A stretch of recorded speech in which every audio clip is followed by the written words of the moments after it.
All right, let's get into this conversation now. There are still questions over who will take charge of hung provinces.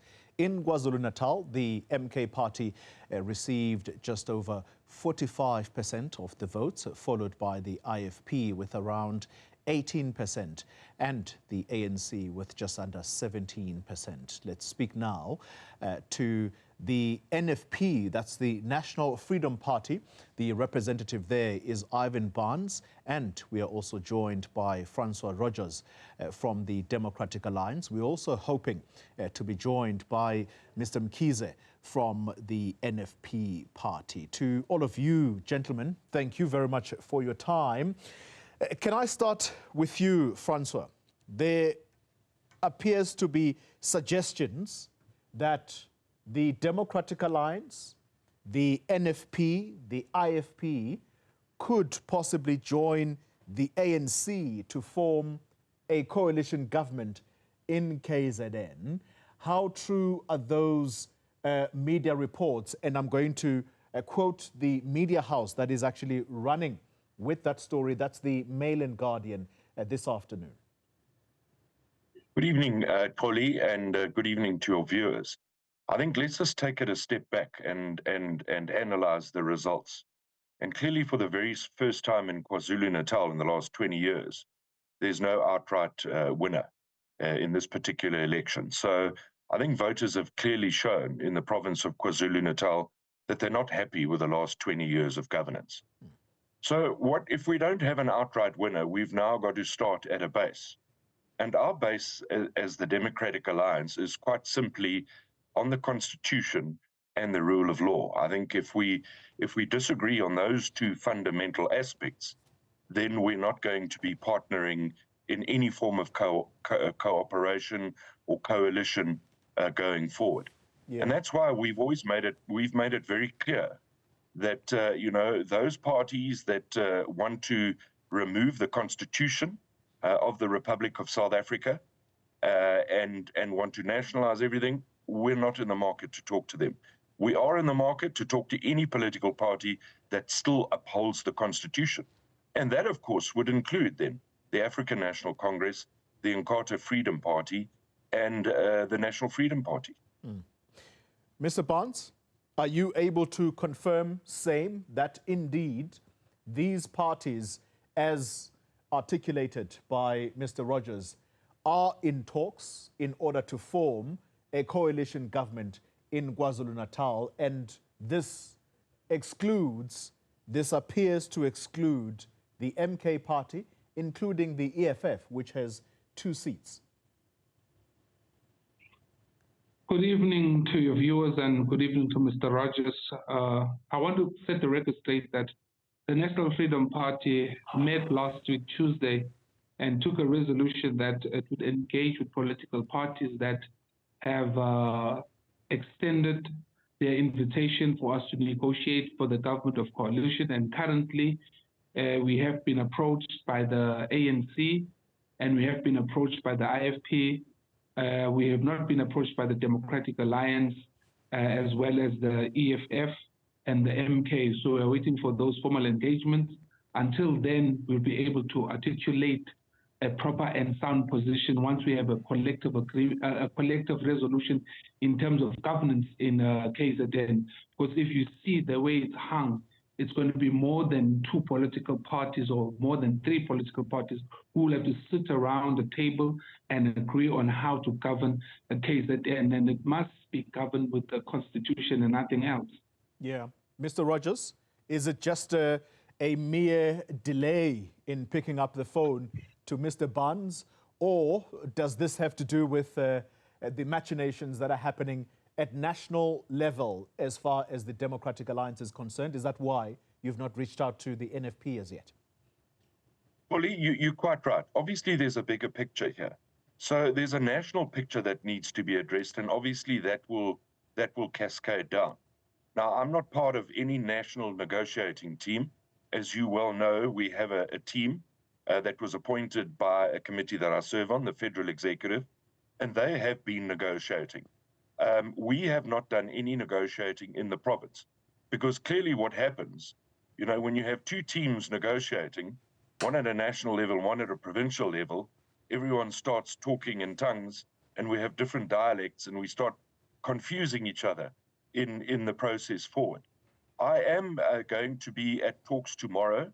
I'm not sure if Mr. Barnes is aware of it, but I am in talks tomorrow in Durban, which I'm led to believe will involve the NFP.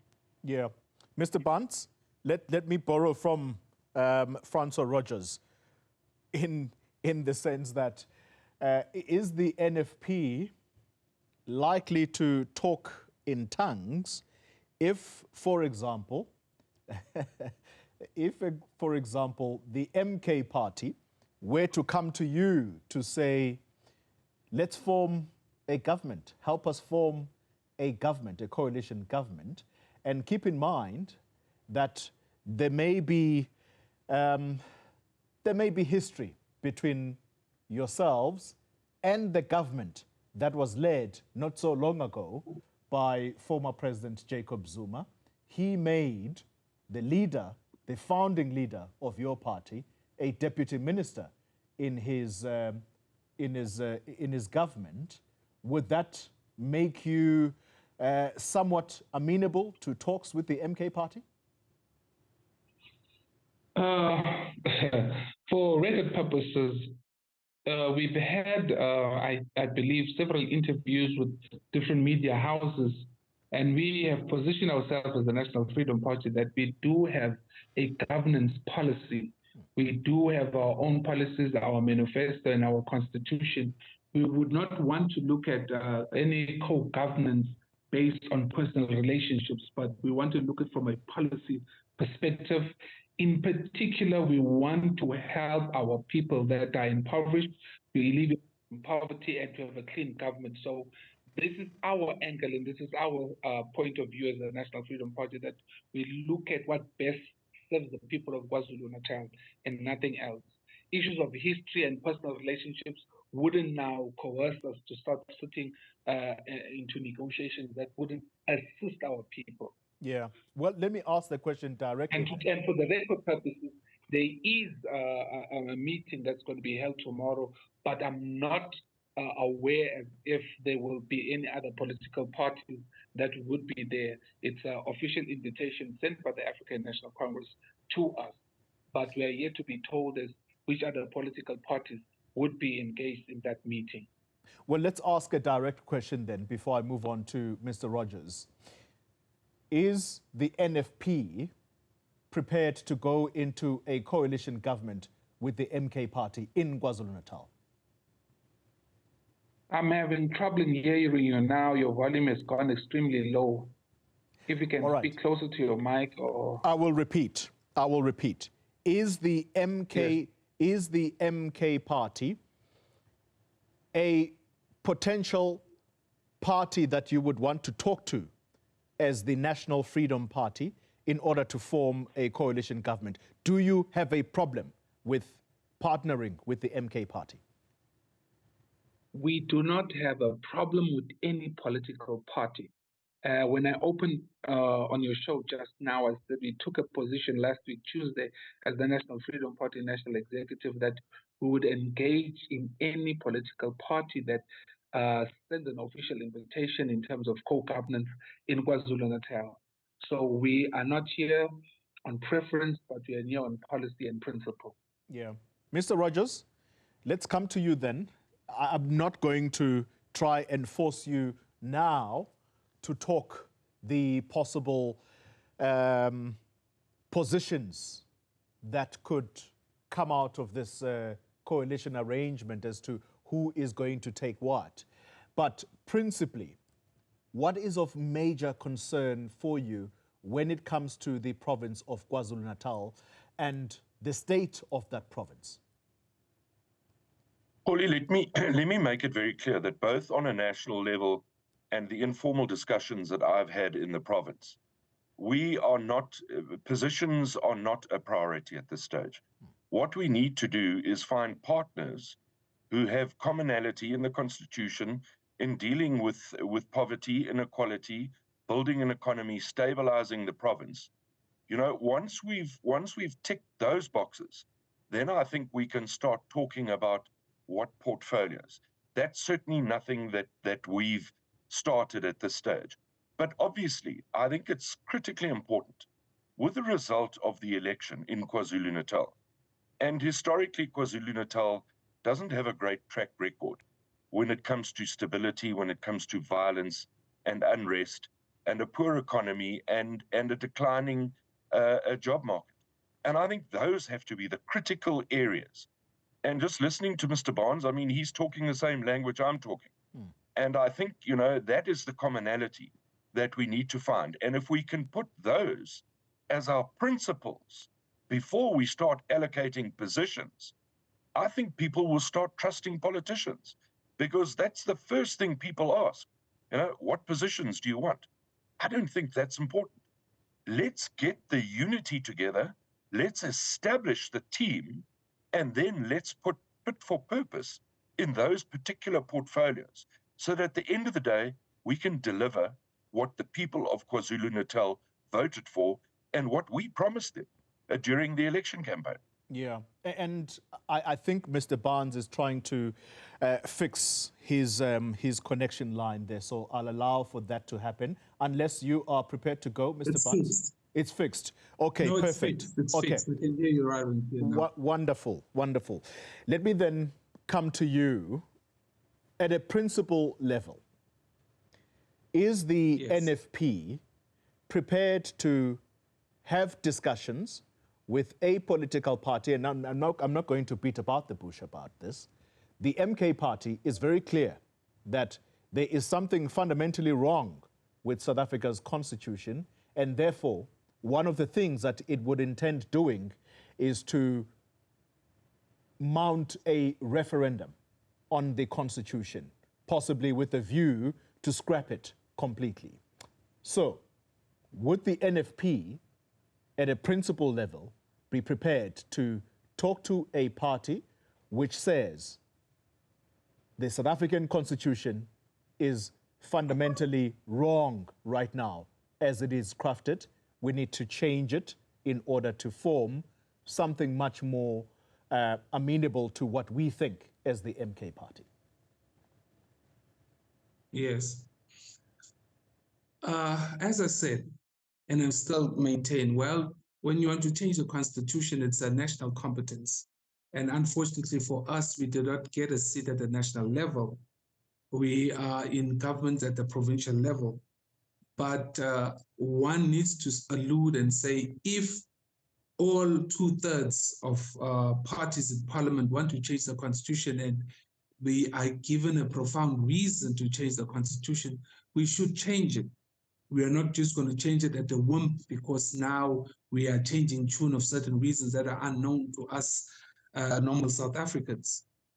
But back to your original question, we would engage with any political party and issues of constitutionality. We'll have to sit around the table, discuss it as to why you want to change it, what took you so long to change it, why did you change it previously when you were still in government, because we cannot separate the fact that MK comes from the ANC, and at one particular point in time, certain leaders of the MK were leading the ANC in government, and why didn't they try to change the constitution then? If now they see the need to change the constitution, they have to convince us why and how it is going to change the people's life, and why they didn't do it previously to try and change people's lives.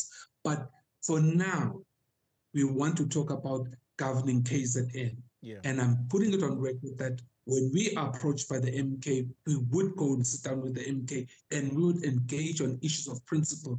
Then if we differ on the issue of principle, then we would disagree with them. But we just cannot disagree on a whim based on the MK's point of view in terms of changing the constitution and whatsoever that might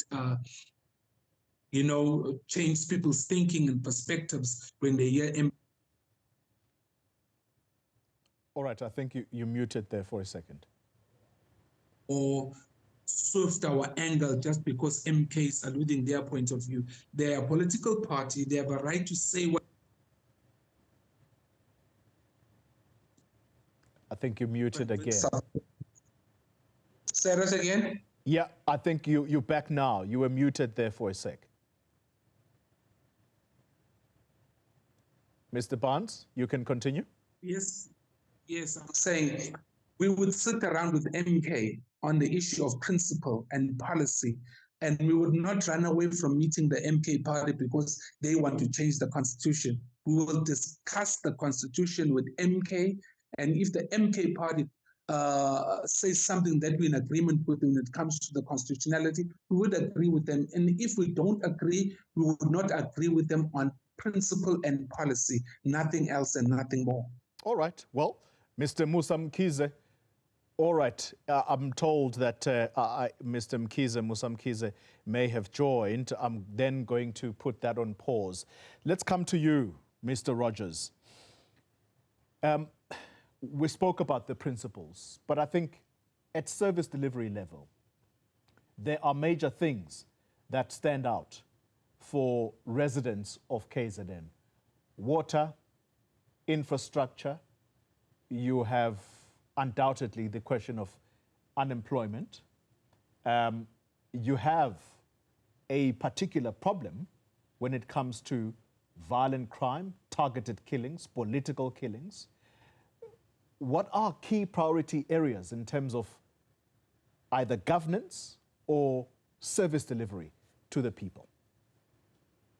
Well, I think firstly, Polly, I serve on the finance committee, and you know the financial position of the province is in an unstable position. I think unless we stabilize the financial situation of the province, we're not going to be able to deal with anything. And I think once we've achieved that, you correct. You know, the rubber hits the road on service delivery, whether it's water, infrastructure, the municipality service delivery issues. And we've got municipalities that are falling apart in the province of KwaZulu-Natal. We've had a history of municipalities being placed under administration, but you know, administrators are appointed who are totally incompetent and don't have the necessary skills. And I think that's where it's got to start. We've got to take a realistic assessment of where we are when it comes to local government and the service delivery, and we've got to intervene, and it's got to be non-partisan intervention. Where there are failures, we've got to agree they're failures, and we've got to put in steps to rectify those failures. And you know, I think back to when Chris Pappas took over Umgeni, you know, there were a lot of issues, and slowly but surely we've managed to turn it around. You know, just slowly starting by filling potholes, making sure that the street lights have globes in them, make sure that the robots work, make sure that the verges are clean, make sure, you know, that it's a clean, livable area, and that you have crime prevention strategies in place. And I think that's really where it starts. That's what people want to see, tangible results after an election. And if you're going to start fiddling around in areas where there's no tangible results, people are going to become more and more frustrated, as we know they can be in the province. We don't blame them. That's what we want to avoid. I think we've lost Ivan Barnes once again. All right, he's back. All right, Mr. Barnes, when it comes to service delivery priorities, what for the NFP stands out? What needs urgent attention? Well, it's infrastructure development that comes handy. Then you have to talk about roads. You have to talk about houses, building houses for the poor. You have to talk about bridges. You have to build good schools so our children go to good schools and get quality education. You have to talk about potholes. You have to talk about creation of employment so that our people, we can elevate them from poverty. Those are the things that are outstanding. Even in our manifesto, our 15 key points were focusing on these issues at local government, that the government needs to put more money at local government so we can really fight service delivery and also end the issue of corruption. Those are the key issues that are delaying service delivery. Yeah. Well, Mr. Rodgers, I suppose then, when it comes to service delivery, the structure, or should I say the sphere of government, that is people-facing, if I could put it that way. Those are municipalities. And you have one metro in KZN, that's eThekwini. Would there be possible changes there if indeed that province now were to be run through a coalition, which is obviously unavoidable? Would there be motivation for changes to be effected as to who takes charge of the metro, of the eThekwini metro? Polly, I've been, and my party's been very clear on this. eThekwini is a mess. We know, I was listening to your channel earlier, and you interviewing the Westville ratepayers, who are now having to wait another 2 years, apparently, for water. But yet we were promised water way back at the beginning of this year. eThekwini is a mess. And quite frankly, and the ANC know my view on this, it's a mess because they're protecting their own. The city needs to be placed under administration immediately, and an administrator who is competent needs to go in there and needs to do some cleaning up, needs to make sure that, in fact, the officials that are there are doing their jobs and are held accountable. Because clearly everything is falling apart, one, because of poor political guidance from the majority party there, the African National Congress, and number two, officials who are just not prepared to do their job and just cruise along.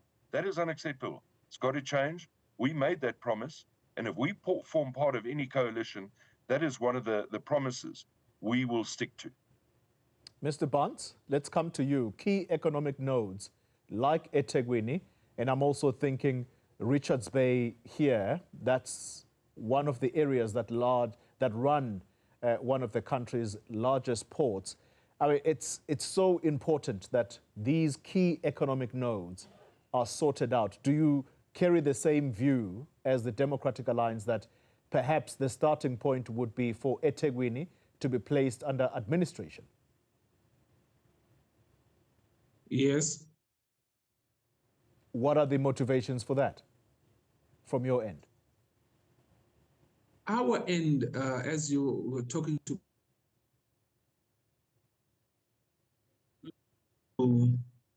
sit down and look at government at all forms of levels, national, provincial, and local. Then if we all agreeing that we want to help the people of KZN, you cannot now put it on the side that we must discuss local government, various local municipalities where service delivery gross corruption, maladministration, and there are certain municipalities we have to agree on principle of service delivery that we must put under administration. And when we put them under administration, it must be the purpose of good governance, not of political shenanigans, if I may call it. But if the Democratic Alliance says that we must put Durban under administration, it's got to be based on tangible evidence and various other factors that Mr. Rodgers has put forward. And if the National Freedom Party sees it as correct, we would support it, because if we want to really change the people's lives of eThekwini and other areas, we must do what is correct. We must do what will take the people's lives forward, and we must not of our people that we claim to lead. All right, final question to you, Mr. Rodgers. Is that not going to put you, though, on a coalition cause with the potential coalition partners, such as the ANC? Because, as you would know, and it's not me who's saying this, it is in part the many reports that have been conducted on the question of political killings, because in large part, this has been intra-party violence on the side of the ANC, and the motivation here particularly at local government level, is that people are killing each other for positions because they know that if I'm chairperson of a particular region, it means I'm guaranteed a seat in the local council. How do you convince the ANC that they should let go of eThekwini, for example, which is led by one of their own, and it be placed under administration simply because at delivery level, the city is just not doing well? Well, Koli, I can respond this way. Umzinduzi is also a city in the province of KwaZulu-Natal. It's the second largest city, and it's also run by the ANC, and that was placed under administration. In fact, it was placed under administration for 7 years with 3 different administrators. The situation is worse now than what it's ever been. Now, you know, if we go into coalitions and we start talking about the province, we've got to be adults in the room.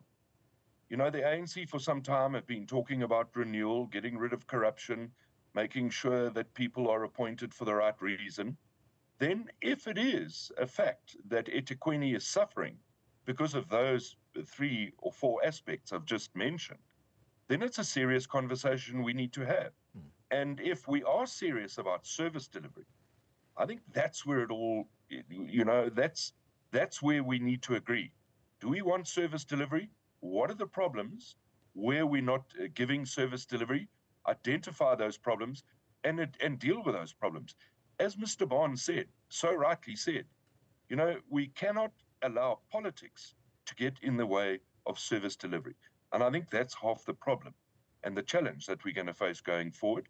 But I look forward to it. It's an exciting time for KwaZulu-Natal and for the people of KwaZulu-Natal. Yeah. You know, and change is exciting, and change can bring about much needed change.